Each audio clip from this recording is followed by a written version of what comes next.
20,000 people woke up on August 24th, 79 AD, and had absolutely no idea it was the last morning of their lives. They'd felt small earthquakes for days, tremors, nothing unusual for this part of Italy. The mountain behind the city had been quiet for 700 years. There was no reason to panic. But at 1:17 in the afternoon, everything changed forever. This is the story of Pompeii's last day, rebuilt minute by minute using AI reconstruction, primary sources, and the latest archaeological evidence. What you're about to see is the most accurate visual account of August 24th, 79 AD ever created. Pompeii was not a backwater town. At the time of the eruption, it was home to an estimated 11,000 people, possibly as many as 20,000 when you count the surrounding farms, estates, and visitors. It had a forum, an amphitheater, multiple bath complexes, at least 2 theaters, dozens of temples, and more than 150 bars and restaurants. We know this because we've excavated most of them.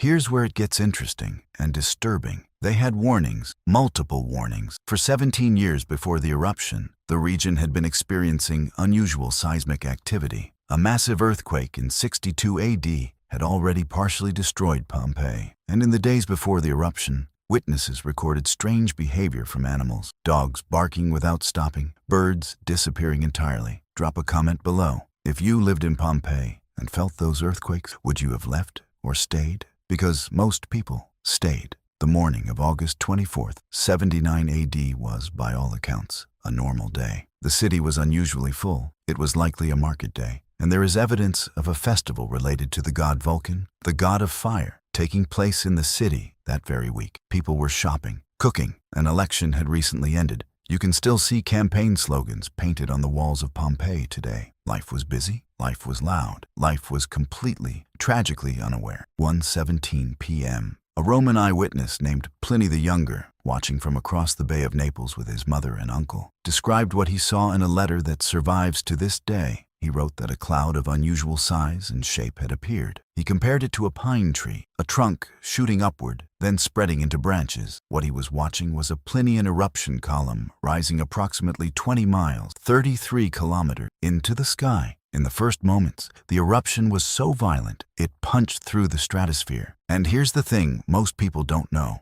The first reaction in Pompeii was not panic. It was confusion. The city was covered in shadow from the eruption cloud. Ash began to fall like gray snow. People came out of their homes and shops to look up. Some historians believe that in those first minutes, many Pompeians thought it was a strange storm. But within the first hour, the ash was falling fast enough to darken the sky completely. Pumice, light volcanic rock, began raining down. Not ash, rock. This is when Pompeii faced its defining choice: leave now or stay. Archaeologists estimate that between 10 and 30% of the city's population evacuated in this window. Those who left survived. Those who stayed, for their possessions, for their elderly relatives, for their animals, most of them did not. For the next several hours, Pompeii was a city fighting to survive under a rain of pumice that was accumulating at roughly 15 centimeters, 6 inches per hour. Roofs began collapsing under the weight. The streets, already knee-deep in pumice, became obstacles.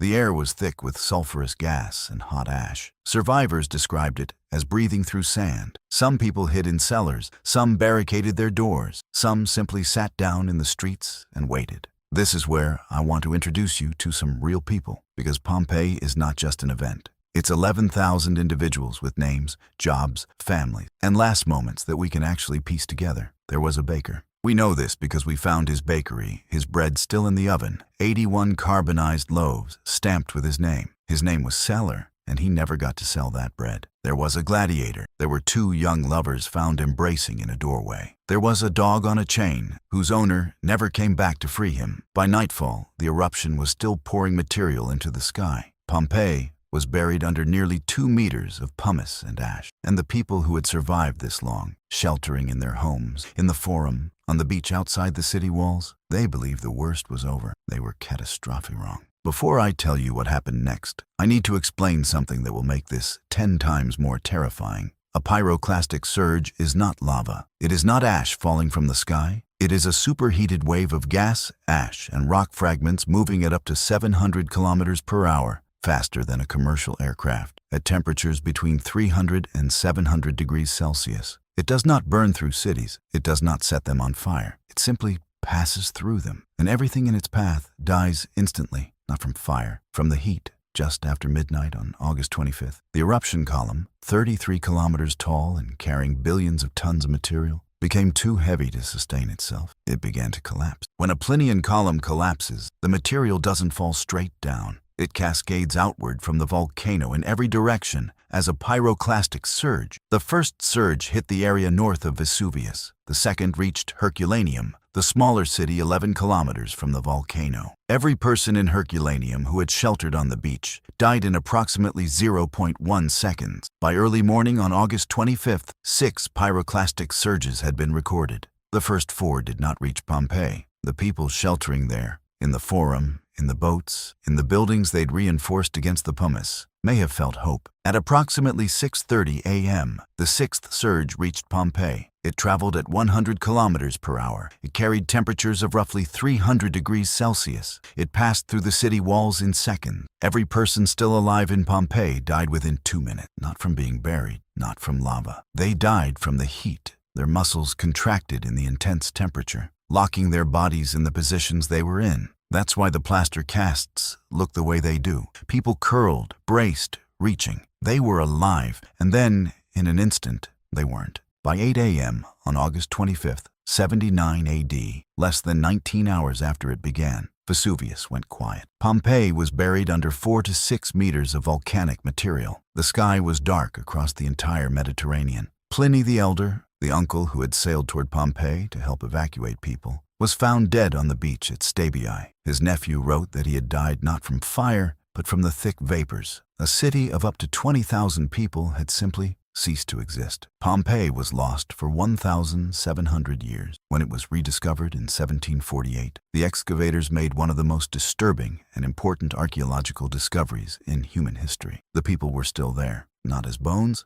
as shapes. The volcanic ash had hardened around their bodies, and when the bodies decomposed, they left a perfect hollow in the rock. When archaeologist Giuseppe Fiorelli invented a technique in 1863 to pour plaster into these hollows, he captured the final moments of Pompeii's citizens in 3 dimensions. Their faces, their postures, their last expressions, their clothing. And here's where modern archaeology gets truly extraordinary. Recent isotopic analysis of the victims' teeth has told us where people were born. Many of the people found in Pompeii weren't from Pompeii at all. They were migrants, traders, slaves from across the Roman Empire, North Africa, Greece, the Iberian Peninsula. DNA analysis published in 2022 revealed that the genetic diversity of Pompeii's population closely matched what we see in major modern cities. Pompeii wasn't a quaint Italian village. It was cosmopolitan, multi-ethnic, and thoroughly Roman in its ambition. So why does Pompeii still matter? Not just as history, but as something that speaks directly to us right now. Because Pompeii is the most complete snapshot of an ordinary day that has ever survived from the ancient world. Its walls, its food, its graffiti. And yes, there is a lot of graffiti in Pompeii,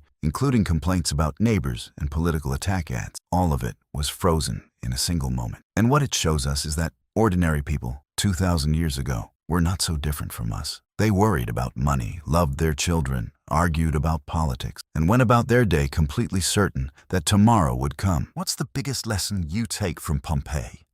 Leave it below, and I genuinely read every comment on this channel. Pompeii was buried on August 25th, 79 AD. It was rediscovered 1,669 years later. In that time, the Roman Empire rose and fell. The world forgot this place even existed. But the baker's bread was still in the oven. The dog was still on his chain. The 2 lovers were still in the doorway. Pompeii is the longest pause in history, and every year, archaeologists pull something new from the ground, a new face, a new name, a new last moment, and the pause keeps speaking. I'm Arthur. This has been the day Pompeii died, and I'll see you in the next one.